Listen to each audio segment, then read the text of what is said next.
zirela dantzatzen sarritan. Zerbait ikusteko adobi falta jera plotz recuento generalean.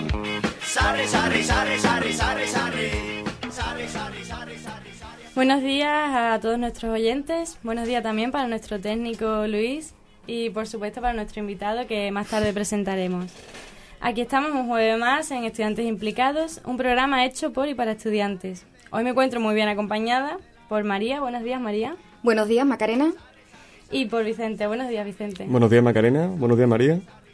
Muy bien, hoy queremos empezar el programa con una frase de Platón. Como todos sabemos, Platón fue un filósofo griego, seguidor de Sócrates y maestro de Aristóteles. Su influencia como autor y sistematizador ha sido incalculable en toda la historia de la filosofía.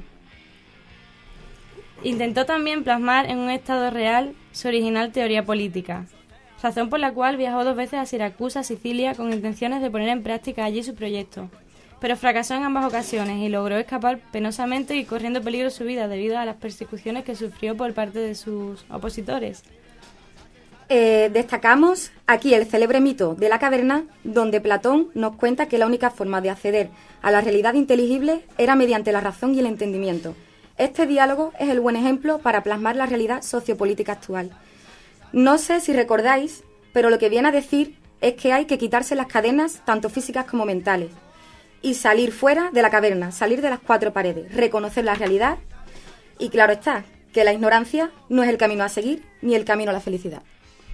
Y de este famoso filósofo hemos sacado esta frase que nos hará reflexionar. El que no sabe dialogar es un fanático, ni se conoce a sí mismo ni conoce a los otros. Quien no ha sido nunca contradicho, aunque fuera el mismo rey, será un hombre sin educación, inculto, incapaz del auténtico conocimiento. ¿Qué os parece esta frase? Bueno, el diálogo es el arma del buen diplomático. Sí, si ciertos políticos que ahora mismo nos gobiernan y otros elementos se le aplicaran, iría todo bastante mejor. Pues tras esta frase que nos ha hecho pensar, vamos a dar paso a la sección de historia. La huelga general del año...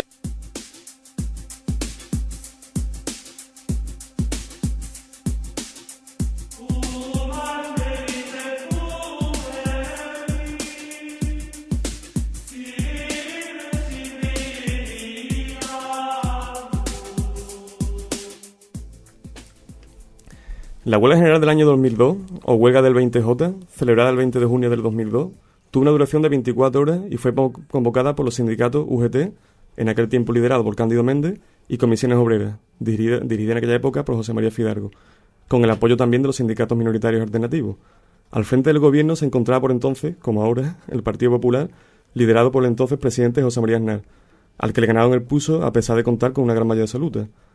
La huelga del 20J supuso la ruptura del idilio que atravesaban en aquella época las buenas relaciones entre el gobierno y los agentes sociales.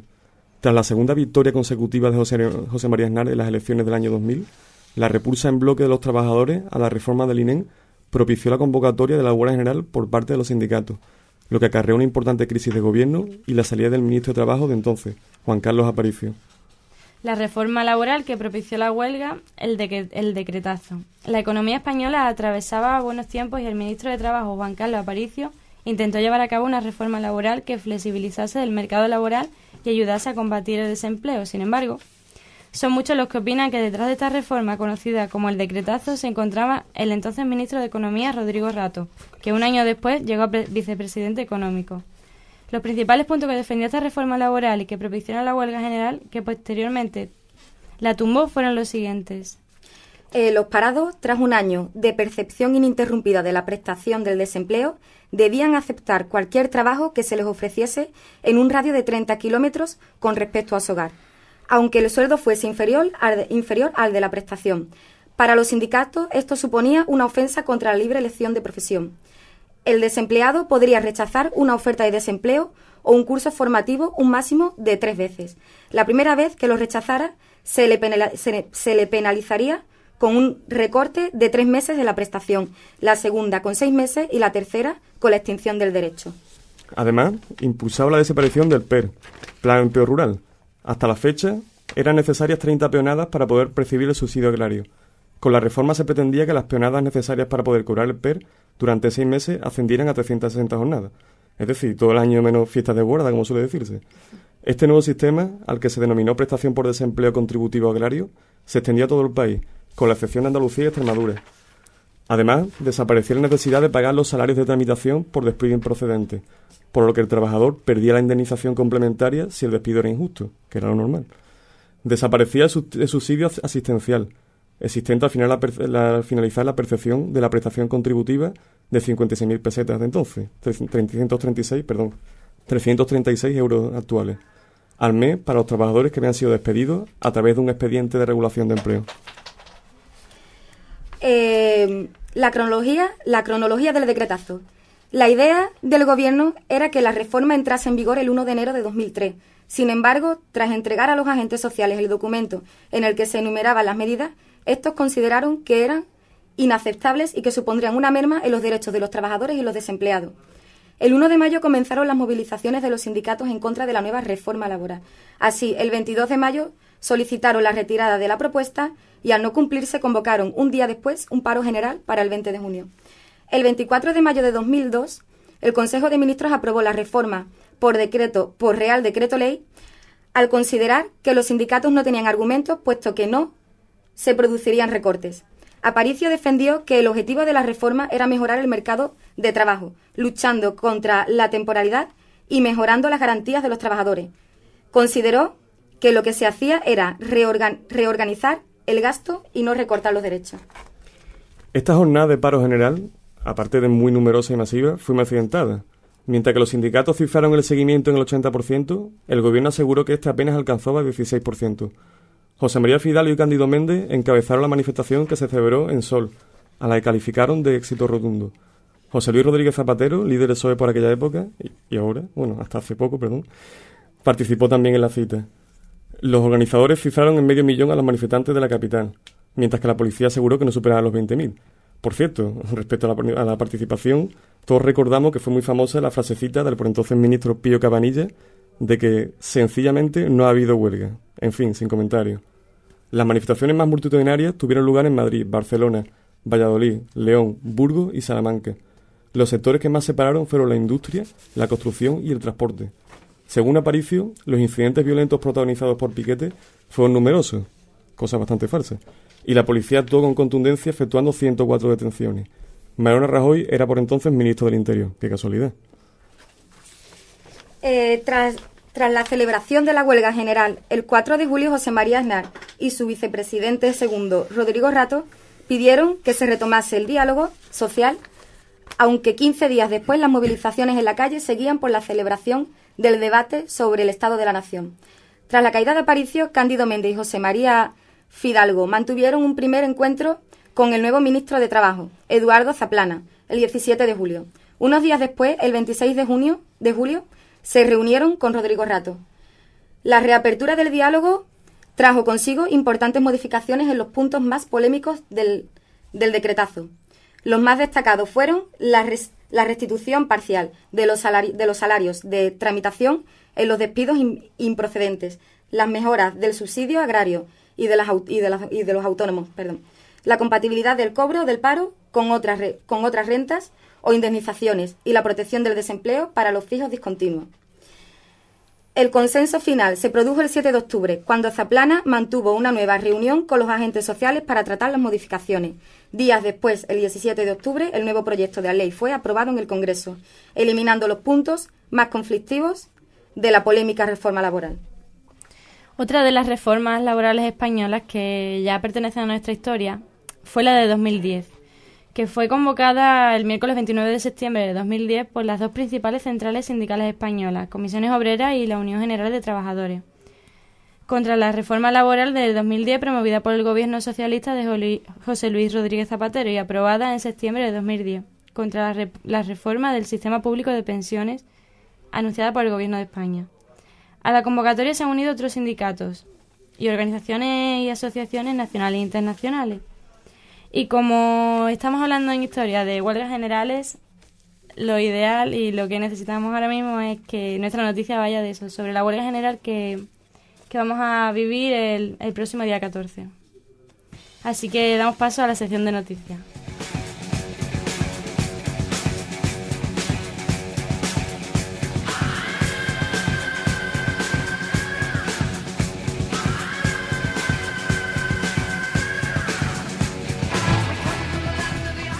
Me gustaría empezar esta sección con una noticia que nos ha mandado nuestra compañera Manuela, que no ha podido estar aquí hoy con nosotros, pero la tengo aquí delante y la leo tal cual. Nos dice así: cerca de mi casa hay un supermercado en Huelva, en cada esquina te encuentras uno. El sábado pasado, día 27 de octubre, sobre las 12:30 de la mañana, nos cuenta que como cada sábado se dirigió a ese supermercado en cuestión para hacer algunas compras. ¿Y cuál fue su sorpresa cuando, estando pagando, ve desde la cristalera de la puerta 2 coches de la Policía Nacional apostados flanqueando la puerta? De pronto, de aquellos 2 coches se bajan 8 señores policías. Cuando entran al supermercado, 4 entran al supermercado y 4 se quedan fuera. Entre medio de los 2 coches, un camión de la basura del Ayuntamiento de Huelva. Las cajeras del supermercado de pronto se meten en el almacén. Ella, que es de naturaleza inquieta, le preguntó qué había pasado, ya que pensaba que era un robo o algo parecido. Y literalmente le dijeron que no pasaba nada, que solo iban a tirar la comida que sobraba para que la gente no la recogiera del contenedor. Resulta que estos supermercados y estas empresas desde un tiempo han dejado de colaborar con bancos de alimentos y ONG, tales como Cruz Roja, entre otras, y prefieren destruir la comida antes que donarla. Indignada, ella se dirigió hacia uno de los agentes y les preguntó que si les parecía bien. Y su respuesta fue que ellos solamente cumplían órdenes. Acto seguido, uno de ellos, la insultó y le invitó cortésmente a abandonar las instalaciones. Salió a la puerta y completamente estupefacta vio como uno detrás de otro los carritos del supermercado, empujados por los trabajadores de este, iban saliendo del almacén y que los mismos trabajadores, ayudados por la policía, iban tirando los alimentos, tanto perecederos como no perecederos. Estamos hablando ya de bandejas de carne, frutas, yogures, galletas, alimentos, ¿no? En la calle un grupo de gente miraba y grababa vídeos y hablaba sobre lo vergonzoso que les parecía, pero nadie hizo nada. Nuestra compañera continúa diciendo que ni que decir tiene, que lleva un par de semanas observando esa dinámica y que quiere aprovechar este espacio para protestar enérgicamente e invitar a toda aquella persona a la que esto le parezca tan rastrero como a ella y como a nosotros, que no hagan sus compras en estas cadenas, que cometen esta injusticia. Que denunciamos la injusticia y que todos aquellos que tengan esos vídeos grabados, si estáis escuchando, estudiantes implicados, por favor, colgadlos en el muro de nuestra página de Facebook. Eso sí, recomiendo también que por temas legales procuréis hacerlo difuminando las caras de las personas que aparezcan, sobre todo de la policía, que con la reforma de la Ley de Seguridad Ciudadana que tenemos hay que andarnos con ojo. Así que difusión. Por cierto, Macarena, una cosita quiero comentarte. Dime. El pasado 25 de septiembre, en el Congreso de Diputados, como sabes, mientras el pueblo protestaba en la calle y se liaba, mejor dicho, la policía liaba la marimorena en la Plaza de Neptuno, uno de los temas que nuestros diputados estaban votando era el sí o el no, precisamente que los alimentos que se retiraban de los supermercados, pero que aún eran aprovechables, se donaran a organizaciones sociales. ¿Sabes el resultado de la votación? Me lo imagino. Pues efectivamente, un rotundo no. Ya. En fin, nuestros políticos y banqueros, como siempre, cuidando del pueblo. Ni nos dan trabajo para poder comer, ni siquiera ya nos dejan recoger los alimentos que todavía se pueden aprovechar, aunque los tiren a la basura. En fin, que esto es una vergüenza, señores. Lo es. Muchas gracias, Manuela, por tu aporte al programa, y ahora resaltar la noticia en la que hemos basado el programa de hoy, que es la huelga general del próximo día 14. Así que vamos a empezar hablando de este tema. Como sabéis, Rajoy se enfrenta a su segunda huelga general en menos de un año de gobierno. Él se lo ha buscado. La jornada del 14 de noviembre tendrá una dimensión internacional a desarrollarse en varios estados y pone la diana especialmente en las políticas de austeridad impuestas por la Troika. La esperada convocatoria de huelga general por parte de los sindicatos de concertación ya tiene fecha. La estrategia de movilizaciones en pro de un referéndum sobre los recortes que iniciaron las centrales en la constitución de la cumbre social el pasado julio culmina de la manera más lógica. Salzo Elvira, miembro de la Ejecutiva Confederal de Comisión Obrera, reconoce que la huelga es defensiva y dice literalmente, para que nos devuelvan lo que nos han quitado. Aún así, la convocatoria de comisiones y UGT pretende rebasar el ámbito meramente laboral para cuestionar la política de gobierno en su conjunto. Elvira lo justifica porque, palabras literales, estamos sufriendo una ofensiva sin precedentes con el argumento del déficit. Se están cargando las conquistas del siglo XX. El eslogan elegido para la difusión de la huelga, nos dejan sin futuro, apunta en este sentido. La gran novedad de esta convocatoria es que será secundada también en Italia. Si bien solo es un paro de 4 horas, Portugal, Chipre, Malta y es posible que se sume Grecia, algo que la catedrática de Economía, Miren Echarresea, cree que irritará al FMI y a la Unión Europea. Según ella, a su juicio, lo que puede hacer es demostrar a los gobernantes, incluyendo la Troika, que la población no está dispuesta a tragar todo lo que les hagan pasar. Echarresea cree que si es un hecho puntual que va a haber una huelga general y se acabó, no va a preocupar demasiado a las instituciones de la Troika. Pero si esto es el comienzo de una actitud de rebelión concertada, les va a preocupar bastante. Los sindicatos alternativos también saludan como positivo este paso. Para Desiderio Martín, la respuesta no puede ser solo uno de los estados por separado, ya que las políticas fiscales emanan de Europa. Y ahora vamos a hacer un paso a la publicidad.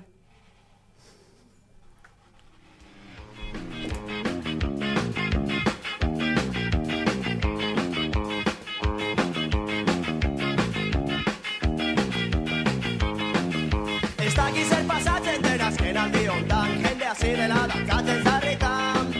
Servei de gusteko a mi falta que la clos frecuento generale.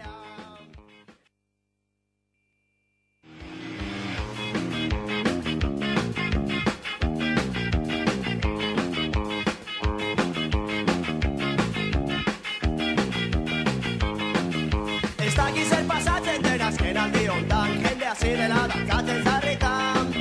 Servei de gusteko a mi falta que la clos frecuento generale. Muy bien, aquí estamos tras la publicidad y estoy bastante impaciente porque Vicente nos presente a quién es nuestro invitado. A ver, cuéntanos. Pues sí, Macarena, hoy tenemos el honor de traer a la casa de todos los luchadores sociales, al secretario general en la provincia de Huelva, de la Unión General de Trabajadores, Jorge Puente. Jorge, bienvenido. Gracias. Dinos, Jorge, y vamos directamente al grano. Tenemos entendido que la huelga general, que está en curso, convocada para el 14 de noviembre, no solo está convocada por los sindicatos, sino que hay toda una serie de organizaciones y colectivos sociales que apoyan la huelga y que se han unido y han constituido la cumbre social. Dinos entonces, ¿qué es la cumbre social y qué papel cumple en este proceso de reivindicaciones sociales? Pues sí, efectivamente, la convocatoria de huelga general, que legalmente le corresponde hacerla a las organizaciones sindicales, cuenta con el apoyo expreso de más de un centenar de organizaciones, de otros sindicatos, organizaciones sociales de toda índole y de todo el aspecto de la participación social del conjunto del país. Aquí en Huelva hemos constituido una cumbre social con más de 30 organizaciones sociales, organizaciones sindicales, desde organizaciones vecinales, sindicatos estudiantiles, el propio CARU, estudiantes progresistas, las federaciones de vecinos, los jóvenes de los diferentes grupos políticos, los partidos políticos de la izquierda, todos los sindicatos de esta provincia, salvo los sindicatos corporativos que representan intereses muy particulares, que más que organizaciones sindicales son colegios profesionales que defienden única y exclusivamente los privilegios que puedan tener determinados sectores profesionales. En definitiva, toda la estructura organizativa de representación y de participación ciudadana del conjunto de la provincia de Huelva. Por lo tanto, estamos ante una convocatoria de huelga general que trasciende expresamente lo que es un paro laboral, lo que es un paro de trabajadores y trabajadoras, y pretende constituirse en un paro social, un paro de 24 horas, de forma que este país pare, porque este país necesita una orientación totalmente diferente de sus políticas económicas, de sus políticas sociales, porque este país está siendo sometido a una gran estafa, a un chantaje impresionante de un modelo neoliberal capitalista que está actuando prácticamente como un auténtico golpe de Estado, como un estilete, aprovechándose de la democracia para desde las instituciones que gobiernan con o sin representación popular, con o sin decisión popular, están imponiendo una serie de políticas que no tienen absolutamente nada que ver con lo que el pueblo de España ha decidido el pasado 20 de noviembre. Estamos, por tanto, ante una estrategia que está transformando, una estrategia de la derecha de este país, del neoliberalismo que representa el Partido Popular, que, por cierto, con los antecedentes que que ya tiene el Partido Popular de Gobierno, y haciendo referencia a el apartado de historia que habéis comentado últimamente, ya nos gustaría desde las organizaciones sindicales que nos estuviéramos enfrentando ante una convocatoria de huelga igual que la que fue en 2002 contra el decretazo de Aznar. Esta huelga no pretende solamente recortar derechos laborales, ni tan siquiera recortar derechos sociales. Esta huelga o estas políticas que está llevando a cabo el Partido Popular y contra las que convocamos la huelga, lo que pretende fundamentalmente es cambiar el modelo social y político de nuestro país.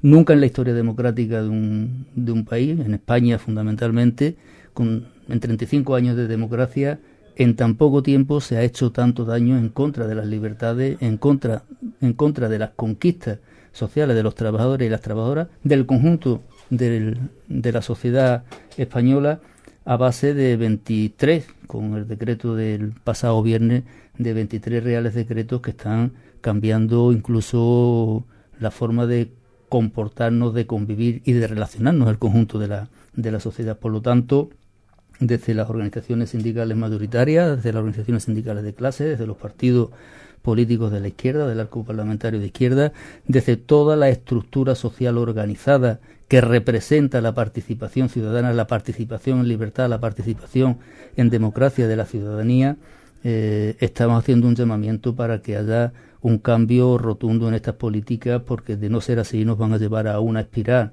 de recesión económica, de pérdida de empleo y de tal desprotección que vamos a llegar a un nivel social irreconocible en España. Creo que ha quedado bastante claro. ¿Podrías exponernos, ya que estamos, brevemente los principales aspectos que crees más nocivos de la reforma laboral?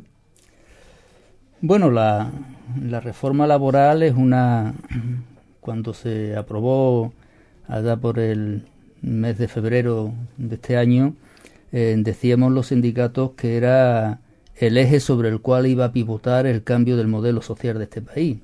La reforma laboral es la manera de decidir o de definir legalmente cómo se tienen que gestionar las relaciones laborales, cuáles son los derechos sociolaborales y cómo aplicarlo entre partes, entre los trabajadores y los patronos.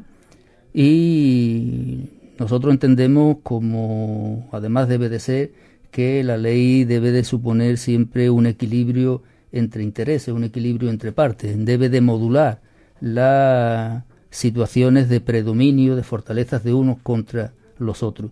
Hasta ahora, hasta la reforma laboral de este gobierno, todas las reformas que se han desarrollado o que se han realizado con relación al Estatuto de los Trabajadores, con relación a la legislación laboral en España, que por cierto siempre ha sido dialogada, no se nos ha regalado nadie, no ha llegado un ministro de Empleo, un ministro de Trabajo en ninguna de las épocas de España, desde que existe como nación, como Estado, que haya por iniciativa propia desarrollado una legislación laboral para determinar el modelo de relación entre patronos y trabajadores.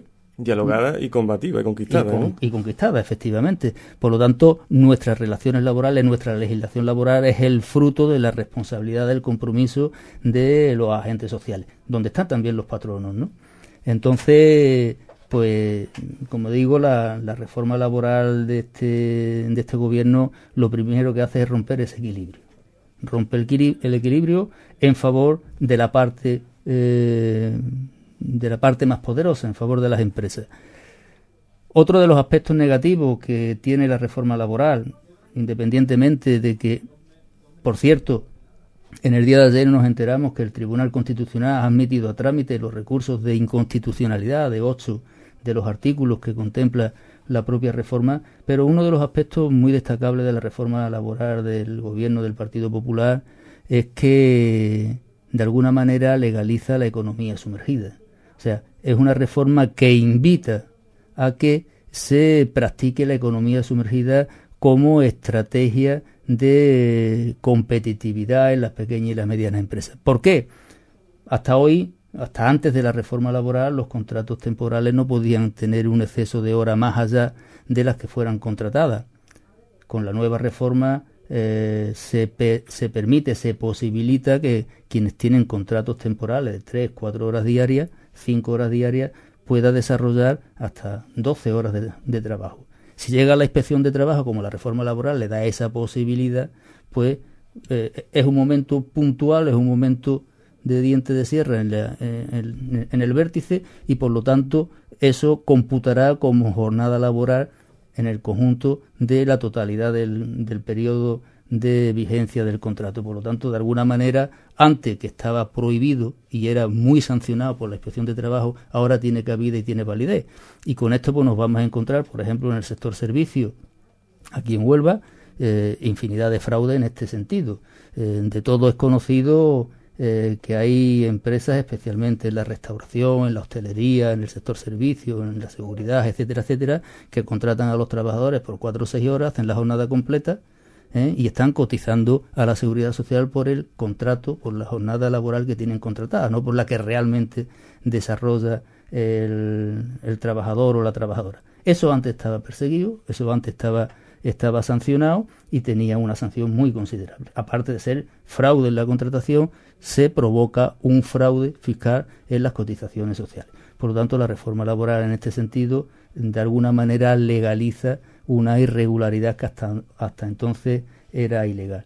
Otro aspecto importante de la reforma laboral es que rompe lo que para España ha supuesto el modelo de desarrollo más importante de los últimos 3 siglos.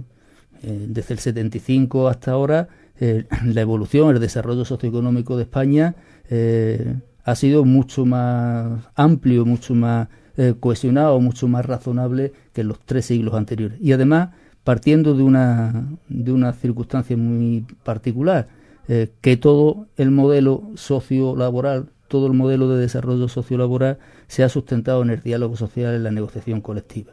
¿Y qué hace la reforma laboral? Pues la reforma laboral, aparte de mentir a los agentes sociales, como ustedes saben, cuando el presidente del gobierno toma posesión, le dice a los agentes sociales que tienen o que tenemos que llegar a un acuerdo, a un gran pacto que flexibilice el mercado laboral como consecuencia de la coyuntura económica, y que si no lo hacemos, pues tendrían que legislar.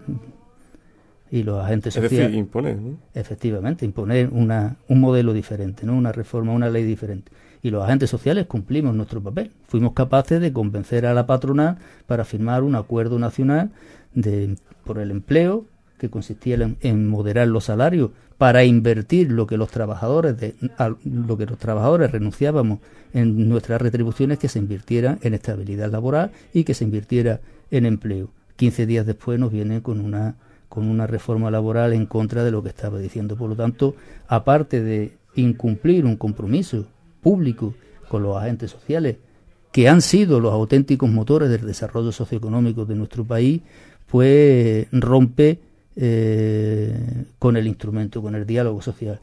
Quita potestad y quita vigencia a los convenios colectivos y pone todo el poder en manos de los empresarios, de manera tal que las empresas de forma unilateral pueden tomar la decisión de descolgarse del convenio colectivo del cual dependen las relaciones laborales.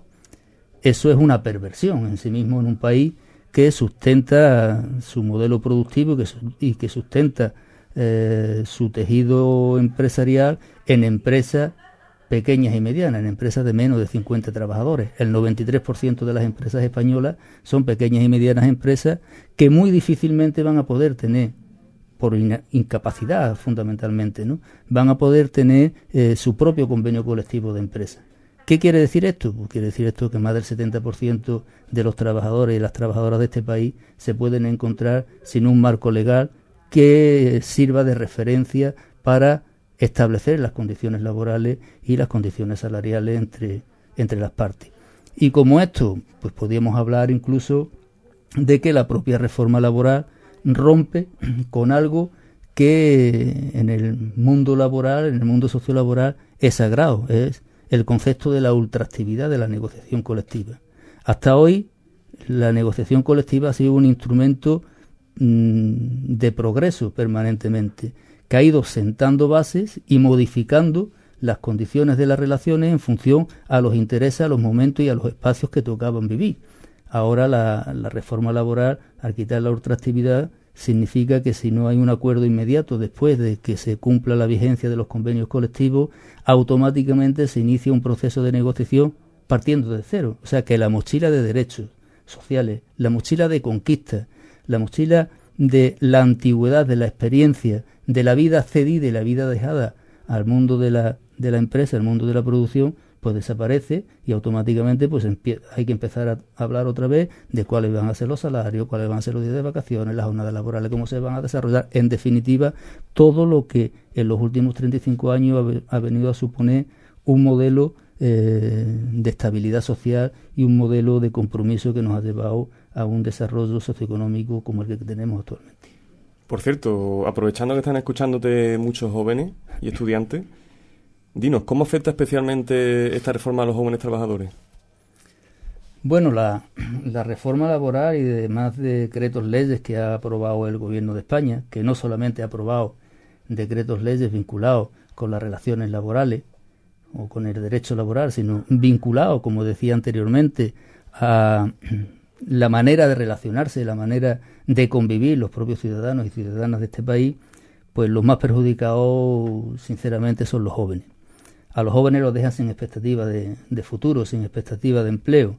Los dejan sin expectativa de empleo porque la reforma laboral, que supuestamente decían, y en su preámbulo así se establece, cualquiera lo puede leer, que era una reforma necesaria, que era una ley necesaria, que iba a generar empleo, que iba a establecer las condiciones idóneas para generar empleo, pues a las pruebas nos remitimos. Ayer salió los datos del INEM y estamos en una parada, da la sensación de que estamos en una parada biológica desde el punto de vista de la generación de empleo.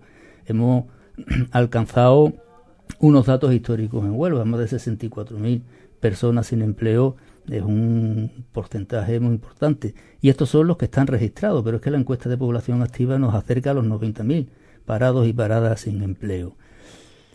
Por lo tanto, si además tenemos en consideración que de estos 64.000 onubenses que no tienen empleo, el 61% son jóvenes de menos de 29 años, pues está claro que los jóvenes van a tener muy difícil el poder acceder al mercado laboral.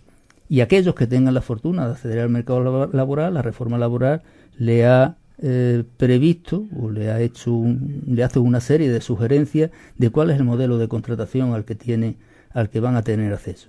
Y el modelo de contratación, pues van a tener acceso al modelo de un contrato en práctica con una retribución de 400 y pico de euros, una beca formativa con una retribución mínima que no genera devengo a la hora de las prestaciones por desempleo, va a tener acceso al que han venido a definir como contrato indefinido de emprendedores, que se indemnizan con 20 días de indemnización, pero que además se amplía el periodo de prueba del contrato de un año. Quiere decir que que se va a generar una rotación permanente, porque antes de que te cumpla el año te despido, no devenga indemnización alguna porque no has cubierto el periodo de prueba y por lo tanto no tienes derecho a indemnización y meto a otro joven. En definitiva, para los jóvenes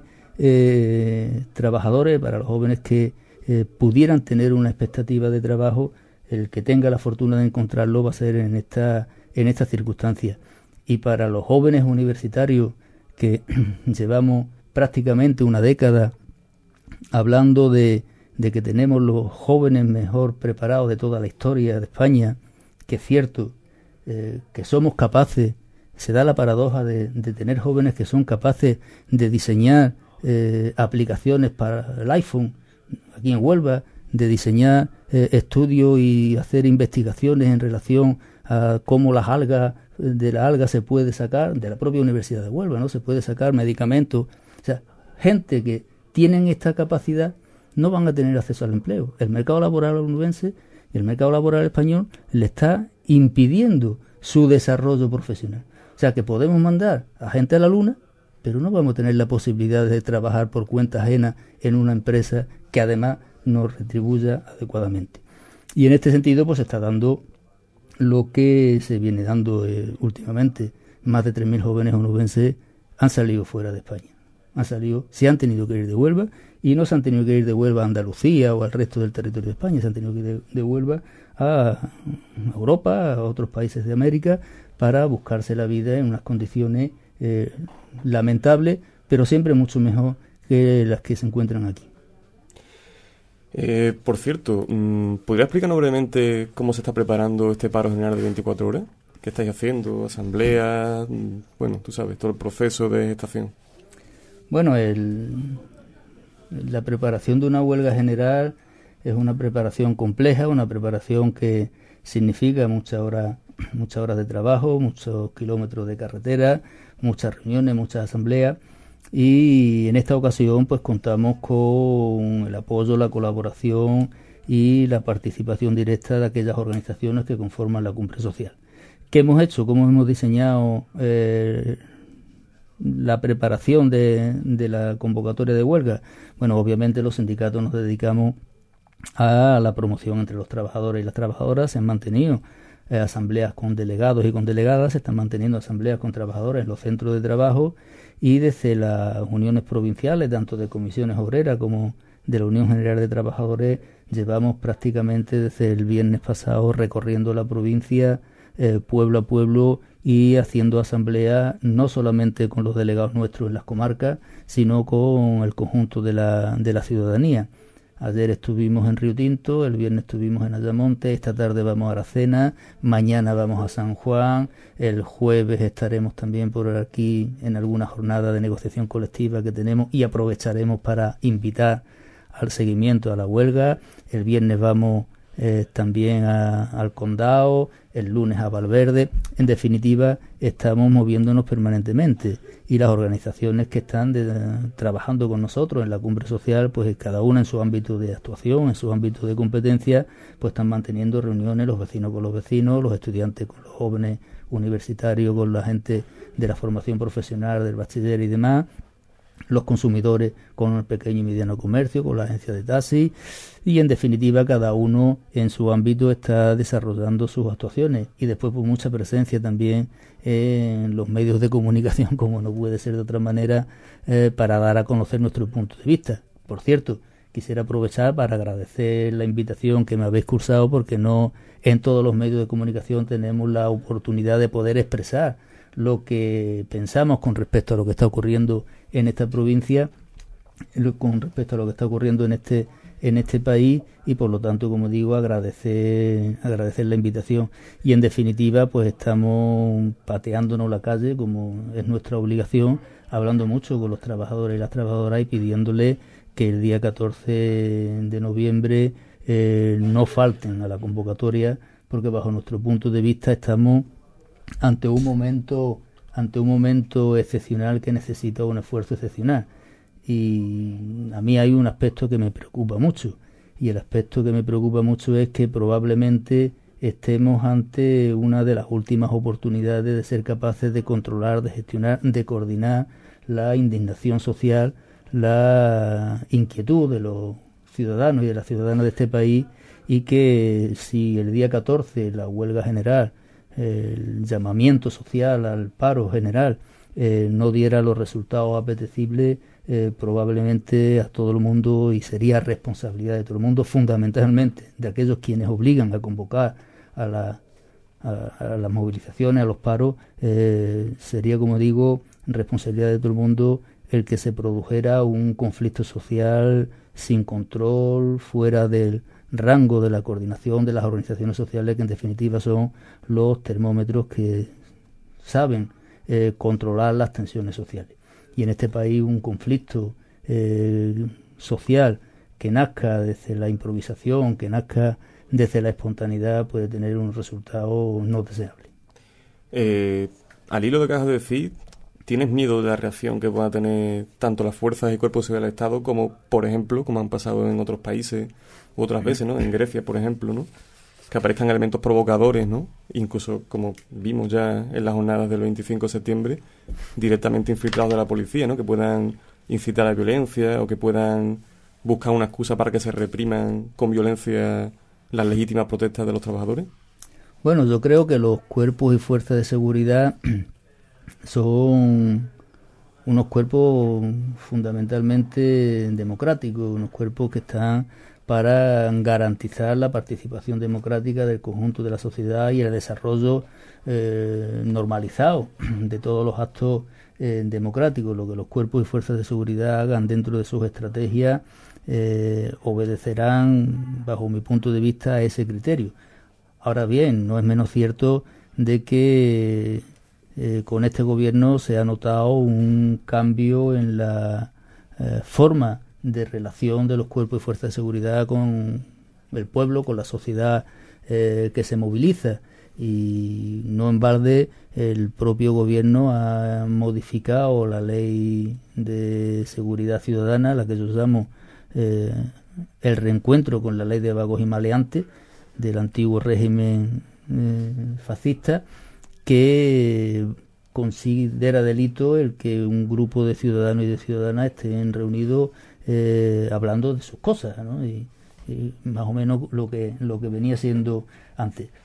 Nosotros no tenemos temor ninguno a que pueda haber ningún tipo de incidente, todo lo contrario, nos sentimos cómodos con la presencia de los cuerpos y fuerzas de seguridad, pero en cualquier caso, si quienes gobiernan van a pretender que un instrumento democrático, como son los cuerpos y fuerzas de seguridad, que tienen como misión asegurar y garantizar la participación democrática de todo el conjunto de la ciudadanía, van a intentar extorsionar con su presencia, con sus actuaciones, las movilizaciones, pues con toda seguridad a los trabajadores y las trabajadoras daremos buena respuesta y buena cuenta de ello.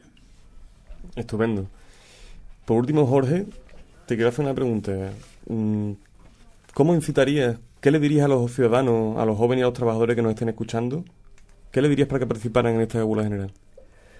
Pues le diría fundamentalmente que se pueden encontrar con el mayor acontecimiento histórico que probablemente los jóvenes vayan a conocer o hayan conocido hasta ahora.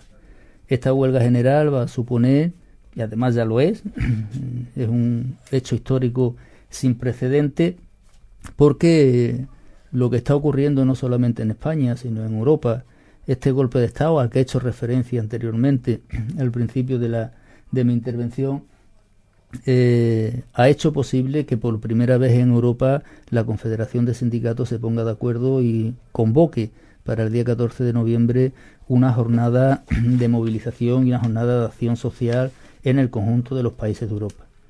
Se produce también otro acontecimiento histórico en el sentido de que por primera vez los países que conforman la península ibérica, o sea, España y Portugal, convocamos juntos huelga general.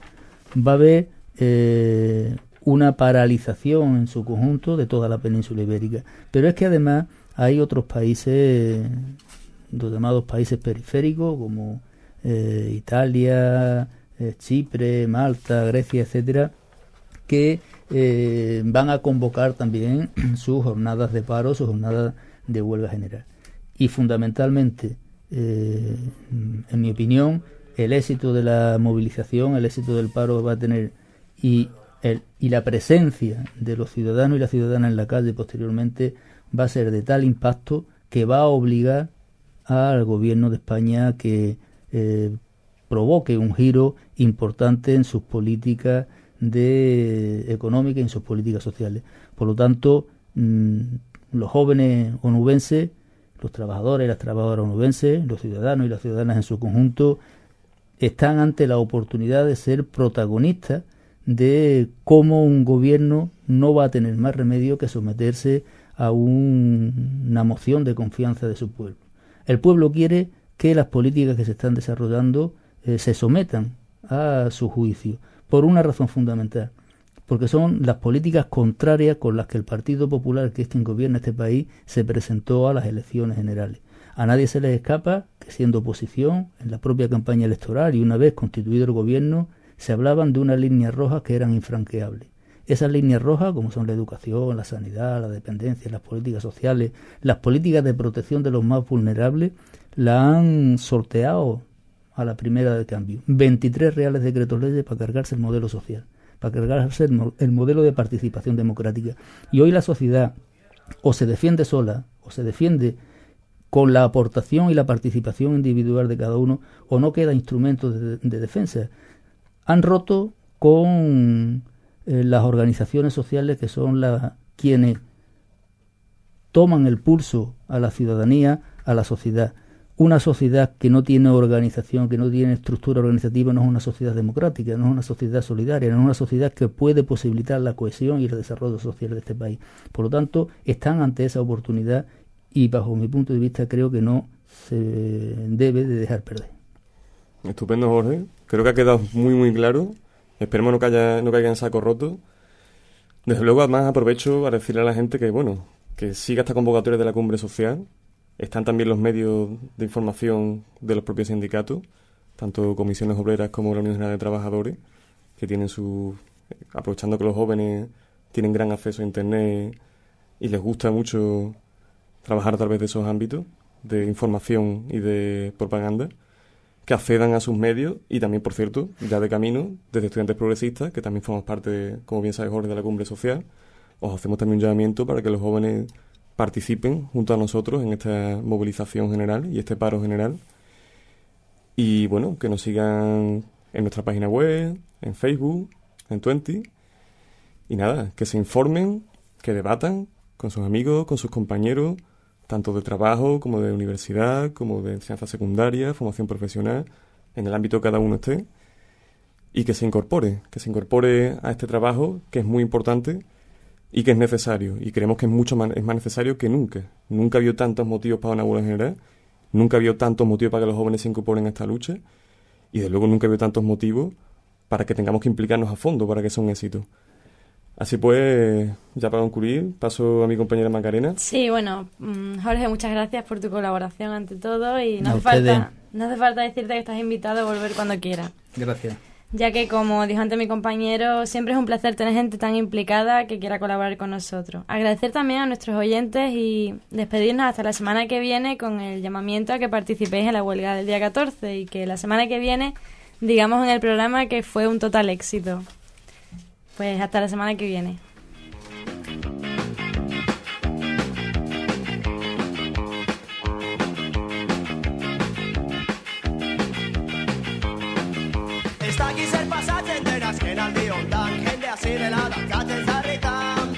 Zerbait ikusteko adubi faltaierako frekuento generalean. Sarri, sarri, sarri, sarri, sarri, sarri. Sarri, sarri, sarri, sarri, sarri, eskatu. Sarri, sarri, sarri, sarri, sarri, sarri, eskatu. Irratikoak antziren bititzen zuzenean paella jango zutela.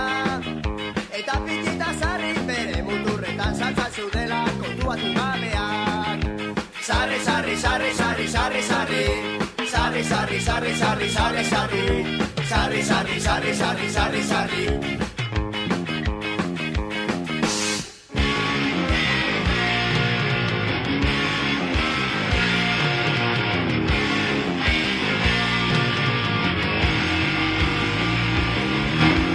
Zaian guzotzean doinu gozoa gurik sarri dio herriak zapallazos paturik. Iruñeko txerroa, tezen txerroa, hemen zapigorria, zerua du estaltzen. Ez dakizen pasatzen den azken aldi hontan, jende hasi dela dantzatzen zarretan. Zerbait ikusteko adubi falta direlako zure kuento generalean. Sarri, sarri, sarri, sarri, sarri, sarri. Sarri, sarri, sarri, sarri, sarri, sarri, sarri, sarri, sarri, sarri.